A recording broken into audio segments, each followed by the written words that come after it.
Hello everyone and welcome back to the Finpro consultings YouTube channel. और हम कर रहे हैं एक पॉडकास्ट सीरीज। जैसे कि आपको पता है कि ये ऑब्जेक्टिव पॉडकास्ट बनाने के पीछे ये है कि जो भी डिप्लोमा आईएफआरएस का स्टूडेंट है उसके मन में जो सवाल आते हैं, जो एक स्केप्टिसिज्म रहता है पहले, क्योंकि सब वर्किंग प्रोफेशनल्स है, पढ़ाई के साथ जब एक कांटेक्ट छूट गया है, एग्जाम राइटिंग के साथ कांटेक्ट छूट गया है, तो कैसे करेंगे, कर पाएंगे या नहीं कर पाएंगे। तो उसी के लिए हमने कुछ ये सीरीज शुरू किया था और हमने हमारे ही अपने कुछ पास स्टूडेंट्स हैं जिन्होंने ये एग्जामिनेशन पास किया है। वेरिड बैकग्राउंड है, कोई सीए है, कोई एमबीए है, कोई बीकॉम ग्रेजुएट्स है, तो उनका एक्सपीरियंस हम उनसे शेयर करवाते हैं। और हमें टेक अवे ये चाहिए कि आप आपकी स्टडीज में उसे अप्लाई कीजिए। जैसे आपको जो पॉइंटर्स अच्छे लगते हैं उसे लीजिए, अप्लाई करने की कोशिश कीजिए एंड आपका ये सेल्फ डेवलपमेंट का जर्नी जो है उसे आप कंटिन्यू रखिए। तो उसी सिलसिले में आज हमारे साथ जुड़े हैं Akhilesh. Hello Akhilesh, hello, very warm welcome to you on this podcast series. Thank you for joining. So ये एक ऐसा मतलब ऑब्जेक्टिव तो मैंने आपको बता दिया कि ये हम क्यों कर रहे हैं। तो हमारे सभी, नॉट जस्ट हमारे students, so any diploma IFRS student should have some kind of a benefit of your experience और the students who have cleared this examination. तो मुझे बस आपका एक बैकग्राउंड चाहिए quick in terms of your qualification. पहले आपने क्या किया बिफोर डिप्लोमा आईएफआरएस, और आपको क्यों लगा कि ये डिप्लोमा आईएफआरएस आपको करना चाहिए। आप के जॉब में या आपकी प्रैक्टिस में, whatever you are doing, आपको कैसी मदद इस qualification, how the help of this qualification you are getting out of it. Okay. So first of all, thank you Amit for inviting me. This is a privilege for me to come here. Basically, I am a chartered accountant. My name is Akhilesh Joshi. I am a qualified chartered accountant working in a Kirtane Pandit, that's a chartered accountancy firm. So Okay. practicing mainly. I cleared my chartered accountancy in 2019, and then 2 or 3 years down the line in 2022, I completed my diploma in IFRS. 2022. Okay. 2022. Okay. And otherwise, I have completed my BCom and MCom. Okay. I'm pursuing my MA in economics currently. Oh, okay. So Well. it's a different field, but I'm trying it. And coming back to a second question regarding how this has been useful, or how I came to the conclusion that I have to do with diploma IFRS. IFRS. So we have varied clients. Some of them Okay. are listed clients. Okay. And Ind AS and IFRS are more or less equivalent. Okay. तो उसमें हमें एक assignment आया था, इसमें IFRS implementation was the job. अच्छा. So that Okay. was the starting point कि I think that was the end point कि मैंने decide किया कि I have to do the diploma. Okay, starting for the IFRS, but decision का end point हो. end point वो हो गया था. That was bang on point. क्या है? कि मुझे करना, मतलब बहुत एक साल से चल रहा था कि डिप्लोमा इन IFRS करे. Reason being, उसमें जो टेक्निक्स, जो IFRS के रिलेटेड टेक्निक्स है, which are different, very different from IGAP जो करेक्ट, जो आपको पहले शायद 2019 में आपने जो किया रहेगा इंडियन गैप, उससे काफी डिफरेंट उससे काफी डिफरेंट है.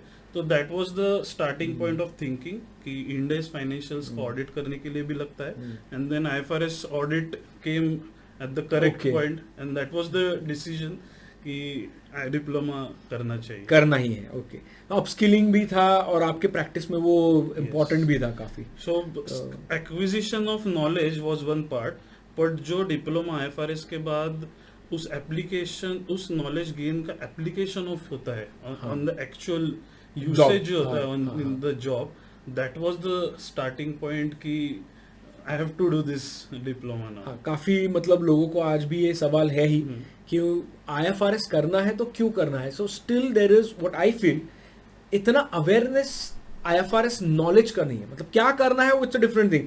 आप CA कर सकते हो तो CA फाइनल में Ind AS is like equivalent to IFRS, तो वो कर सकते हो. आप ACCA कर सकते हो, फुल फ्लेजेड कोर्स, या diploma IFRS. So there are ways to acquire the IFRS knowledge. But एक IFRS ही आपने क्यों चुना? वो है वैसे CA में नहीं था, बट देन डिप्लोमा IFRS ऐसे क्यों दिमाग में आया? So as a chartered accountant हमारा जो जर्नी है to become a chartered accountant, that is the tough journey. Okay, so it is a grueling process. मतलब कोई इमेजिन नहीं कर सकता कि वो 3 साल आर्टिकलशिप के, 2 साल बिफोर आर्टिकलशिप, 2 साल after articleship, it's a long journey. So मैं ऐसा डिप्लोमा या ऐसा कोर्स देख रहा था जिसमें कम अमाउंट ऑफ टाइम में ज्यादा नॉलेज एक्वायर हो सके. So ACC again is a full course. वो सिंगल, हाँ correct, you are right. ACC में 9 पेपर होते हैं. Even if you are chartered accountant 4 paper फिर भी देने हैं.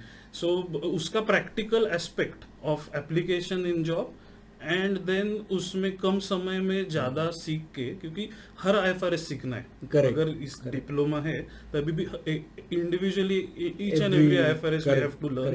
एंड एग्जामिनेशन में भी उसका वैसे ही वेटेज होता है कि, एंड देन प्रैक्टिकल लाइफ में तो of course we have to audit entire financials, तो आने वाला था. So that was the decision point कि कम समय में ज्यादा सीखना है और डिग्री भी चाहिए, मतलब डिप्लोमा भी चाहिए.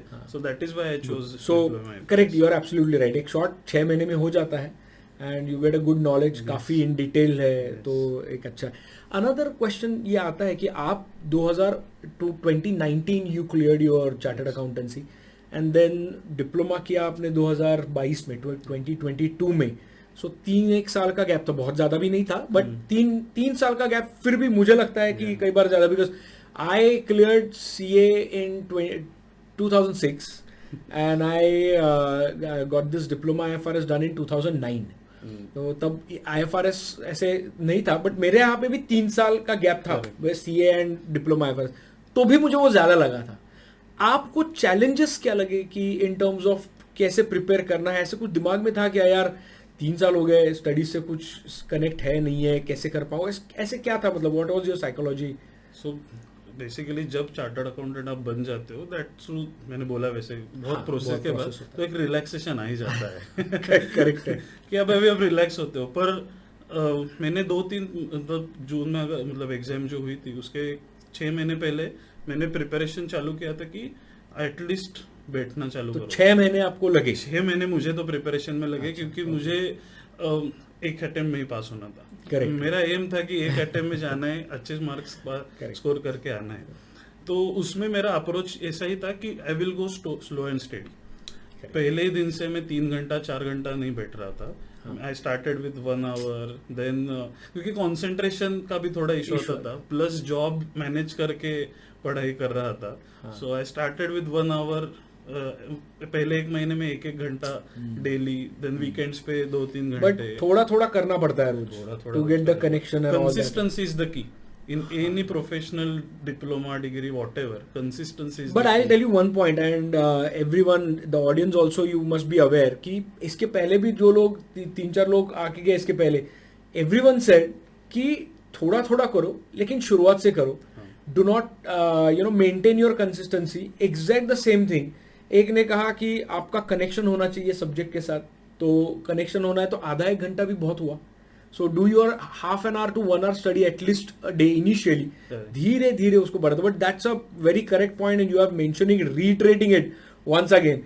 That is quite helpful for all of us being students of IFRS. So please keep that in mind. Yes, मैंने आपको बीच में रोका. उसके आगे क्या किया फिर आपने? So starting was 1 hour and in between जब भी हमारा सीजन आता था then कर नहीं पाता था पढ़ाई.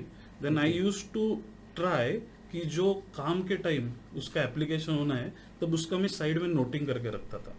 That was the thing which I think हमारे ऑफिस में भी बहुत सारे लोग IFRS करते हैं, पर मैंने उनको कभी देखा नहीं है ऐसे करते वक्त. पर वो एक मैंने जानबूझ के किया था कि ये इंडेक्स का एडजस्टमेंट है फॉर एग्जांपल, नहीं तो IFRS का स्पेसिफिक एडजस्टमेंट है which is over and above I gap. तो मैं उसको साइड में मेरे एक नोटबुक में लिख के लेता था और जब भी वो टॉपिक आएगा इंडेक्स का, तो IFRS का सॉरी, तब उसको मैं कोरिलेट करता था कि ये प्रैक्टिकली मैंने कैसे किया था. So that help me in solving the problems. Okay, exactly. हाँ, तो क्या बात है. One more point which you mentioned and that reminds me the things lot of students says theory is one thing, application is another thing altogether different. वैसे मुझे लगता है कि इतना डिफरेंट नहीं रहता, which you reiterated right now, कि application is not something different than what you learn in your books or in your lectures on your studies. जो है वही आपको अप्लाई करना है, am I right? मतलब सो उसमें क्या है, एप्लीकेशन पर से जो है that is basis how you read the subject. Okay, so that is what I think कि अगर आप उसको, मुझे 100 में से 100 मार्क लाने हैं, इसके लिए आप वो पढ़ रहे हो तो आप वो पढ़ के जाओगे और पास होके आ जाओगे. अगर आपको उसका प्रैक्टिकली एप्लीकेशन करना है तो आप पढ़ते वक्त ही उसका आपका दिमाग में चलता रहेगा कि अरे इस क्लाइंट में ये हो सकता था, उधर ये हो सकता है, इधर ये. प्रैक्टिकल सिचुएशन को जितना रिलेट मैं कर रहा था उतना मेरा पढ़ाई ज्यादा प्रोग्रेस हो रहा था. दैट इज व्हाट मैंने महसूस किया इस पूरे एग्जाम प्रिपरेशन के टाइम. परफेक्ट. और आपने लाइव लेक्चर्स किए थे या रिकॉर्डेड लेक्चर्स किए थे? तो मैंने रिकॉर्डेड लेक्चर्स ही किए. How important it is to maintain discipline. मतलब आपने डिसिप्लिन पढ़ाई के बारे में कहा, लेक्चर्स देखने की आपकी कंसिस्टेंसी कैसी थी and how frequently and consistently you watch the videos, because it is very important when you take the recorded lectures. कहने के लिए तो ठीक है that it is at your convenience, आप जब भी चाहे वो देख सकते हो, बट जब भी चाहे वो चाहे वाला टाइम आता ही नहीं है या बहुत लेट आता है. तो how important is that to maintain the consistency, और आपने कैसे किया उसको? नहीं तो मराठी में उसमें म्हणे उद्या कधी येतच नाही. हाँ. सो उस बेसिस पे मैं काम कर रहा था कि कल बोलना ही नहीं है, आज का आज ही खत्म करना है. तो मैंने एक टाइम टेबल बनाया था. अच्छा, so main point is you made a time table. तो मैंने लेक्चर्स और उसके नोट्स का एक टाइम टेबल बनाया था कि मैं लेक्चर्स देखता था और उसी के साथ नोट्स में टिक मार्क तो कर ही रहा था. प्लस उसके साथ मैंने समरी नोट्स भी बनाए थे. खुद के समरी नोट्स बनाए थे टू सेव रिवीजन का time. Correct, absolutely right. And this is very important. Again this is fourth time it is coming that summary notes खुद के जरूरी है. And every student, you know, we have I've spoken with those who have came here, they said the same thing कि खुद के notes हम बनाते हैं, क्योंकि वैसे तो बुक में समरी कोई भी बना के दे सकता है आपको, रेडीमेड अवेलेबल है, अपने बुक में भी अवेलेबल होती है. बट वो समरी से ज्यादा इंपॉर्टेंट मेरे ख्याल से वो खुद का आपका समरी होता है जो आपको फिर समझ में आता है और यहाँ तक पहुंचता है वो. That is what I think the gist of everybody of yours. तो वो एक स्टडी वाला एक पॉइंट इंपॉर्टेंट है. तो 6 महीने जैसे आपने बोला कि शुरुआत में 1 घंटा, फिर बाद में धीरे धीरे ग्रेजुअली आपने ये टाइम बढ़ाया. तो पहले आपने लेक्चर्स देखे पूरे, या लेक्चर्स देख के उसी लेक्चर्स के पास्ट एग्जामिनेशन क्वेश्चन किए, या बाद में सब रिवीजन के टाइम पे पास्ट एग्जामिनेशन सॉल्व किए? तो आपके केस में वो कैसे हुआ? तो मेरा अप्रोच थोड़ा अलग था इस केस में. तो मैंने पहले पूरे लेक्चर्स, वीडियो लेक्चर्स के साथ साथ नोट्स किए और नोट्स के साथ साथ ही मैंने समरी नोट्स भी बना दिए. एक बार मेरे समरी नोट्स की रिवीजन मैंने की, क्योंकि मुझे मेरा दिन का टाइम लिमिटेड था मेरे पास 1 आवर. सो वैसे मैंने किया. फिर उसके बाद मैंने क्वेश्चन आंसर्स डायरेक्टली चालू किए. और उसमें अभी पता नहीं ये सही है या गलत है, पर मेरा अप्रोच है कि मैं एक ही बार अगर क्वेश्चन आंसर का रिवीजन करना है तो मैं सेकंड टाइम से क्वेश्चंस पढ़ता ही नहीं. I only go for reading the answers. क्योंकि क्वेश्चन अलग ही आने वाला है पेपर में. You need to understand how to write the answer. This is very important. I mean that's good you mentioned. हर एक का स्ट्रेटेजी अलग रहेगा, no doubt about it. But point which I think is important for all of us to take is कि answer किस तरीके से लिखना है ये जानना बहुत जरूरी है. Once you understand the question, तो उसका जो हम अप्रोच देखते हैं, तो पहले क्या लिखना है, बाद में उसका अप्रोच मतलब स्ट्रेटेजिकली कैसे देना है. So for that you need to first, अभी क्वेश्चन पढ़ा है आपने ऑलरेडी, तो उसमें वो समझ के आपने जो बोला है वो दैट इज रियली हेल्पफुल कि आंसर कैसे लिखना है. And most importantly her bar question अलग ही आने वाला है. Because these are the professional examinations, you will not get the similar question. Copy paste तो possible ही नहीं है यहाँ पे. So इसका मतलब आपने पहले lectures, own notes, summary notes, and फिर past examination questions लिख के अपने उसको लिख के किए या सिर्फ पढ़ा उसको? 50-50% था. So जो मुझे अलग अलग टाइप के जो क्वेश्चन है, अभी एक आध क्वेश्चन एक IFRS है तो उसमें 2-3 टाइप के क्वेश्चंस यूजुअली ऐसे मैंने देखा. जब मैं समरी बना रहा था तब मैंने क्वेश्चन आंसर्स के भी समरीज बनाए थे और बेसिस पास्ट एग्जामिनेशन के पेपर कि how those papers are presented. Usually मैंने जो देखा उसमें format of the questions asked is similar somewhat. हाँ, format is similar, format is similar, questions change होते हैं. करेक्ट. तो वैसे मैंने किया था कि इस फॉर्मेट के एटलीस्ट 5 आंसर्स पर IFRS I have to write, Okay. And then 5 more than 5 I have to read to write. Then Okay. उसमें मतलब मेरा वो अलग अप्रोच है कि अभी तो ठीक है कंप्यूटर बेस्ड है, तो मैं कंप्यूटर पे पहले 2-3 बार सिर्फ देख के राइट कर रहा था, okay just to get it under my fingers. Okay okay. तो वो एक बार आदत लग जाती है. फिर Correct. मैंने फिर वो विदाउट रीडिंग क्वेश्चंस पढ़ के आंसर लिखना चालू कर दिया था.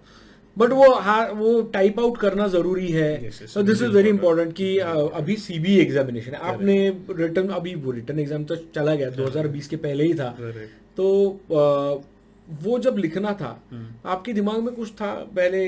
क्योंकि कभी कभी क्या होता है ना, even I am from the era where we used to have pen and paper based examinations. मैंने ऐसा कंप्यूटर बेस्ड एग्जामिनेशन, और कई सारे मेरे जो कलीग्स है उन्होंने कभी ऐसे दिया नहीं है.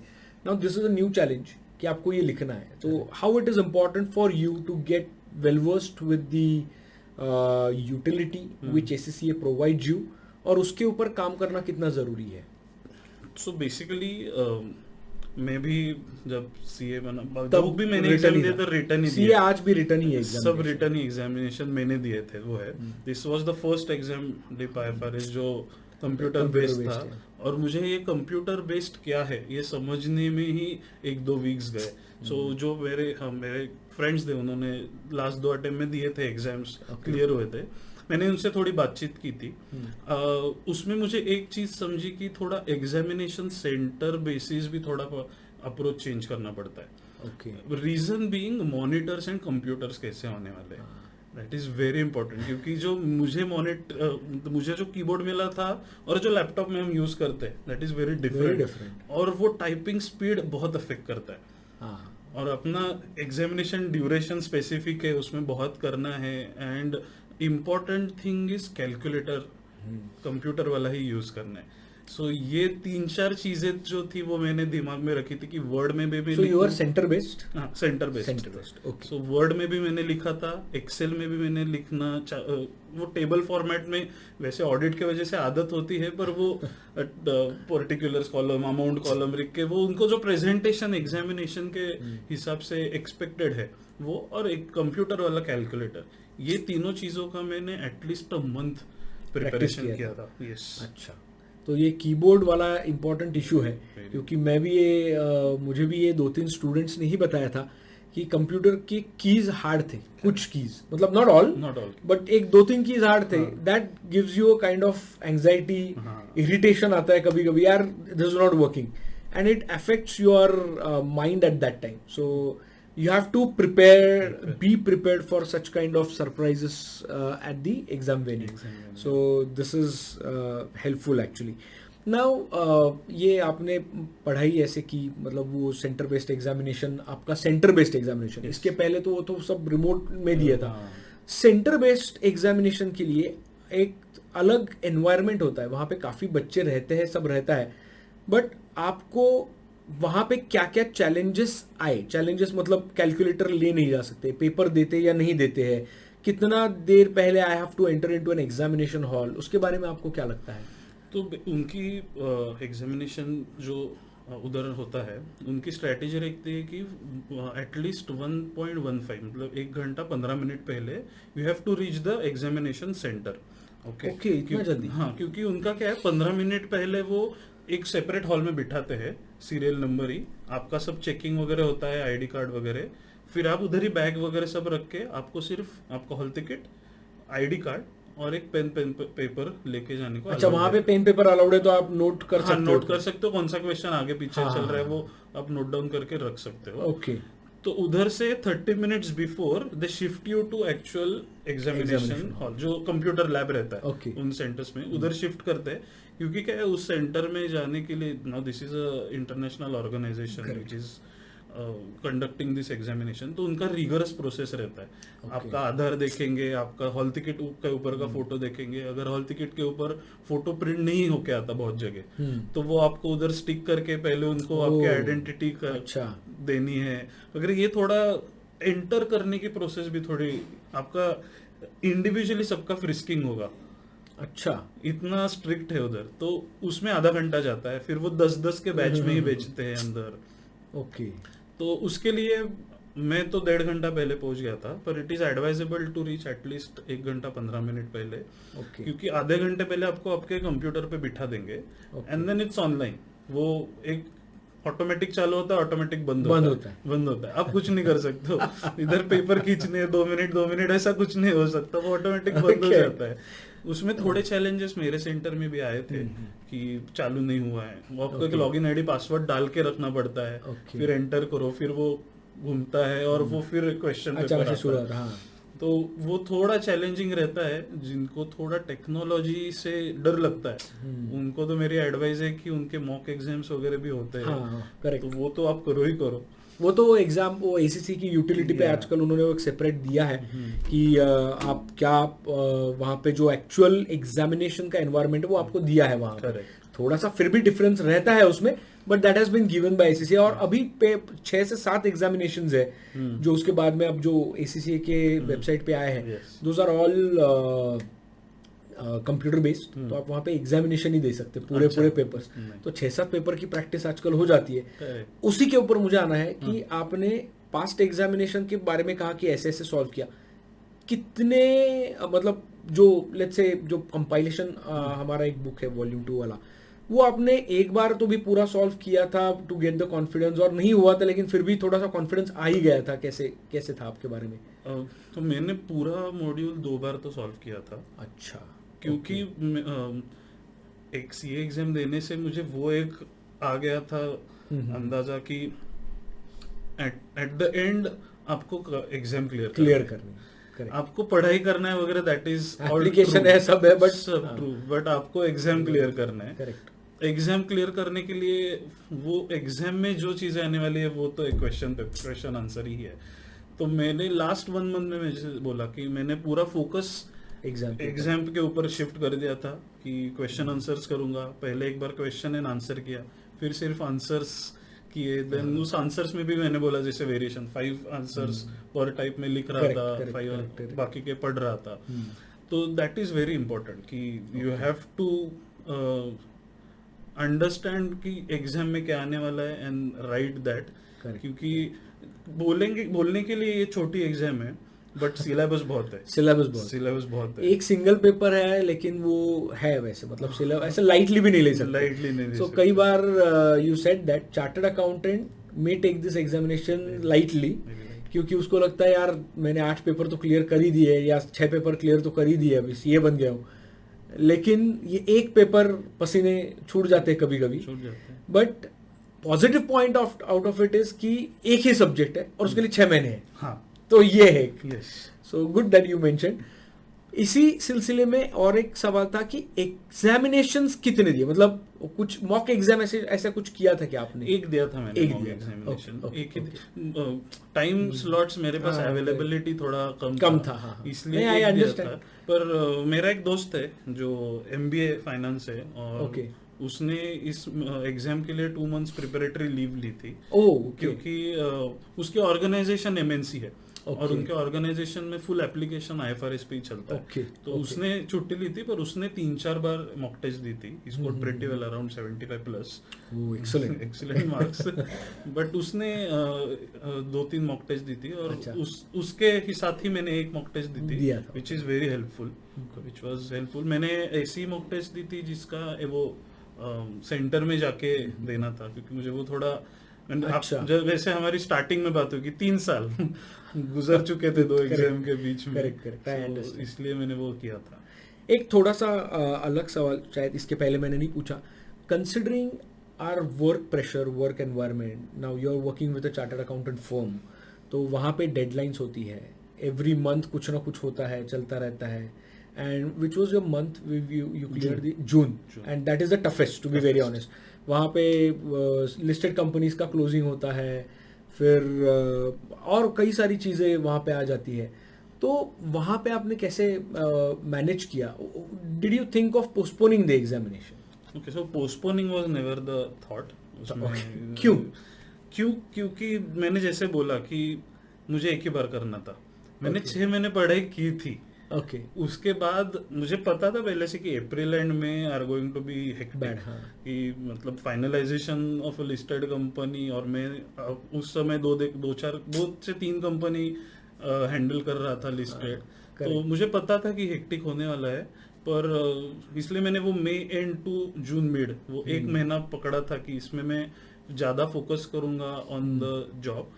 बट मैं बोल रहा हूँ जैसे ये एग्जाम पास होने के जो बेनिफिट्स है ना, that will outweigh anything. Okay so if you put 1 hour extra for 1 month, क्योंकि आई अंडरस्टैंड कि मतलब जो अभी स्टूडेंट्स देने वाले उनमें से कोई बहुत लोग होंगे जो भी बिजी शेड्यूल में से टाइम निकाल के करेंगे, but you have to do it.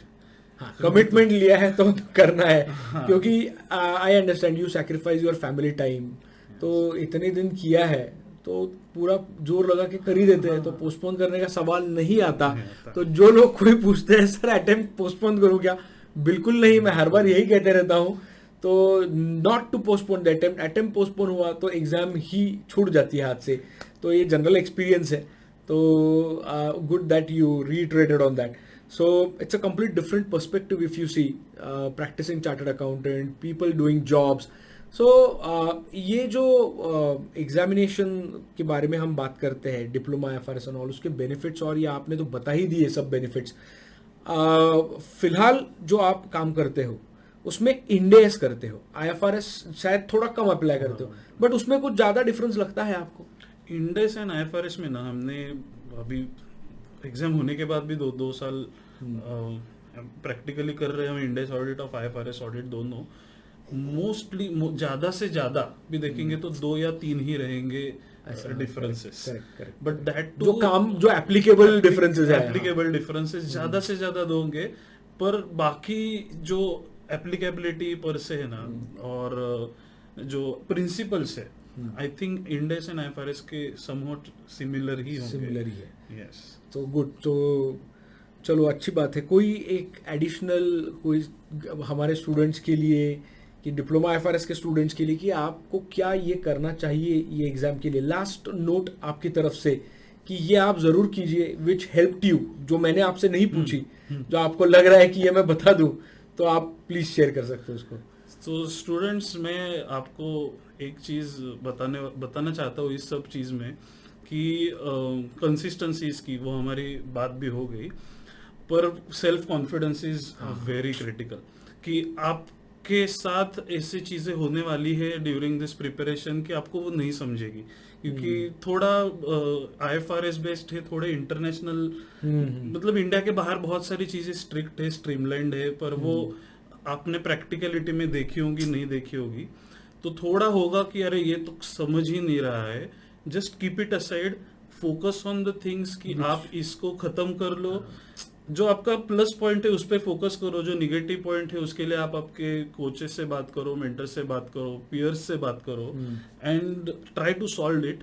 कि अगर स्पीड ब्रेकर आ रहा है तो रुको मत, इट्स अ स्पीड ब्रेकर, दूसरे साइड उसमें ढलानी रहती है, एक साइड अगर चढ़ा है तो दूसरे साइड ढलानी रहने वाली है, तो गो फॉर इट।